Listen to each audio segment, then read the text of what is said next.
ஹஜ் பயணம் இஸ்லாமியர்களுக்கு ரொம்ப புனிதமானது அப்படின்னு நம்ம எல்லாருக்குமே தெரியும். அப்படிப்பட்ட ஹஜ் பயணத்துக்கு மற்ற நாடுகள்ல இருந்து சவுதி அரேபியாவுக்கு ஒருத்தவங்க போறாங்க அப்படின்னா அவங்க அந்த விசா காலம் முடியறதுக்குள்ள அவங்களோட நாட்டுக்கு திரும்பிடணும் அப்படின்னு சவுதி அரேபியாவுடைய உள்துறை அமைச்சகம் வலியுறுத்தியிருக்காங்க.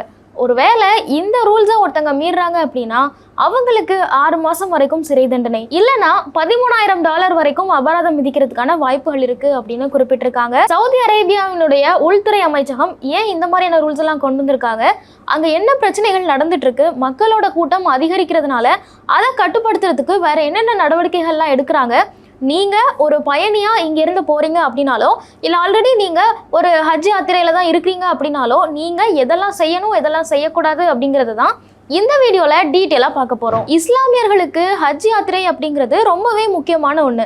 அவங்க வாழ்நாள்ல ஒரு முறையாவது ஹஜ் யாத்திரை மேற்கொள்ளணும் அப்படின்னு எல்லாருமே விரும்புவாங்க. அப்படிப்பட்ட இந்த ஹஜ் யாத்திரை மேற்கொள்ளணும் அப்படின்னா நீங்க ஒரு சில விஷயத்த கண்டிப்பா பின்பற்றி தான் ஆகணும். அதுதான் உள்துறை அமைச்சகமும் வலியுறுத்தி இருக்காங்க. வரும் காலகட்டத்துல மெக்கால இந்த பண்டிகைகள் எல்லாமே நடக்க இருக்கு. குறிப்பா ஜூன் 6ஆம் தேதி தொடங்கி ஜூன் 11ஆம் தேதி வரைக்கும் ஈத் அல் அதா அப்படின்னு சொல்லப்படுற ரொம்பவே பிரசித்தி பெற்ற பண்டிகைகள் எல்லாம் நடக்க இருக்கு. இதை ஒட்டி ஹஜ்ல நிறைய பயணிகள் வரதுக்கான வாய்ப்பு இருக்கு அப்படின்னு உள்துறை அமைச்சகம் தெரிவிக்கிறாங்க. அது மட்டும் இல்லாம ஏற்கனவே ஹஜ் யாத்திரைக்கு வந்த பயணிகளும் அங்க நிறைய பேர் ஸ்டே பண்ணியிருக்காங்க. பயணத்தை முடிச்சுட்டு இன்னும் யாரும் கிளம்பல அப்படிங்கிற தகவலும் உள்துறை அமைச்சகத்துக்கு கிடைக்குது. ஸோ அதை அட்ரஸ் பண்றதுக்கு தான் புதுசா இந்த ரூல்ஸ் எல்லாம் கொண்டு வந்திருக்காங்க. அவங்க என்ன வலியுறுத்துறாங்க அப்படின்னு பார்க்கும்போது, நீங்க ஒரு பயணியா மக்காவுக்கு புனித யாத்திரை வந்திருக்கீங்க அப்படின்னா உங்களோட அந்த விசா காலம் எப்போ முடியுதோ அதுக்குள்ள உடனே நீங்க உங்க சொந்த நாட்டுக்கு கிளம்பி ஆகணும். ஒருவேளை இதை நீங்க ஃபாலோ பண்ணல, உங்களோட விசா காலம் முடிஞ்சும் கூட நீங்க அங்க தங்கி இருக்கீங்க அப்படின்னா உங்க மேல கடுமையான நடவடிக்கைகள் எடுக்கிறதுக்கான வாய்ப்புகள் இருக்கு.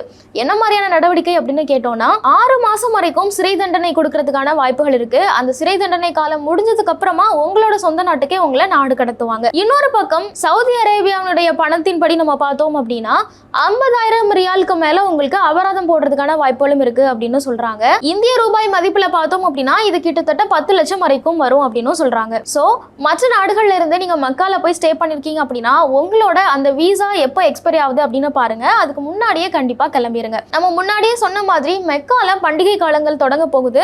ஸோ அதுக்காக ஏப்ரல் 29ஆம் தேதியோட இந்த விசா எக்ஸ்பைரி நடக்கும் அப்படின்னு சொல்றாங்க. அதுக்கேற்ற மாதிரி தான் இஷ்யூ பண்ணவும் செஞ்சிருக்காங்க. ஸோ ஏப்ரல் 29ஆம் தேதிக்குள்ள புனித யாத்திரைக்காக வந்தவங்க எல்லாமே சவுதி அரேபியாவை வெக்கேட் பண்ணிட்டு அந்த நாட்டை விட்டு வெளியேறணும் அப்படின்னு அந்த அரசாங்கம் குறிப்பிட்டிருக்காங்க. அது மட்டும் இல்லாம இந்த மெக்கா புனித யாத்திரைக்காக இல்லாம விசிட்டர் விசால வந்த யாருமே ஹஜ் தொழுகையில ஈடுபடக்கூடாது அப்படிங்கிறதையும் அந்த அரசாங்கம் உறுதிப்படுத்துறாங்க. இதுக்கு முக்கியமான காரணமா மெக்கால கிரவுட் மேனேஜ்மெண்ட் ரொம்பவே கஷ்டமா இருக்கு.